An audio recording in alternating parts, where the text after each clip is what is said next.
Hey everybody, happy Friday. This is a quick video just going over the assignment where you had to recreate your favorite toy, right? So in the document that I gave you, I told you that I was going to show or demonstrate one of my kids' toys, which is a lightsaber, plastic lightsaber.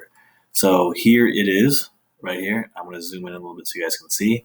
Now the reason why it doesn't keep going is I found out when building this that there is a height limit that you have inside Tinkercad.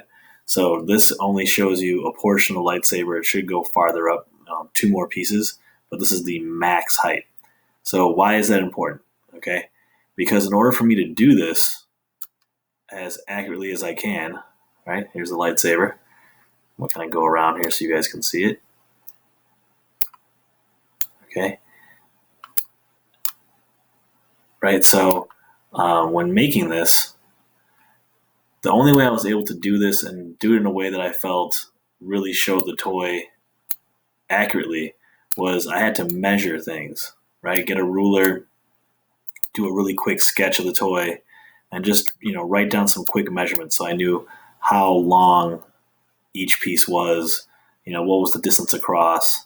That way when I recreated things, I knew it was going to look, very much like the actual toy. So that's kind of, clue number one. If you feel like something doesn't look right, do a quick measurement. All right. And then the next part was having to simplify the toy into shapes. Right. So these are all the basic shapes here on the side.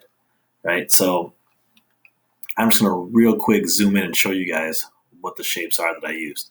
So here's a lightsaber toy, this bottom shape right here.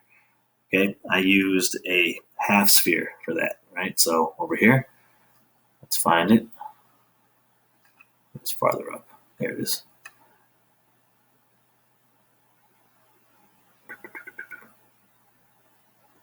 There it is, half sphere, right? So I use that for that piece, right?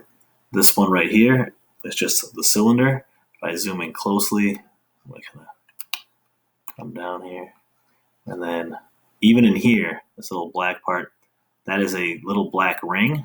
And so that's down here. That's the ring tool, right? Here's another ring here. Okay, this is the main handle. This is a cylinder. And then these little, rectangular pieces that go around it, that's actually another cylinder where I took,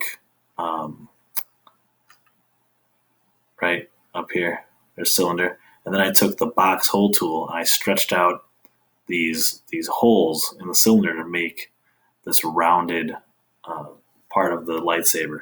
This black part here, that's just a box, right? That's the on-off switch on the lightsaber. Again, this part right here is another cylinder. If I zoom in a little closer here, right? You got the individual rings again. This kind of cool hollowed out part for the lightsaber, that is the cone shape. Just flipped it upside down, cut off the top of it, and then made a hole with another cone to kind of hollow it out. Another cylinder. This right here is another half sphere that again used a hole tool to kind of carve out a piece.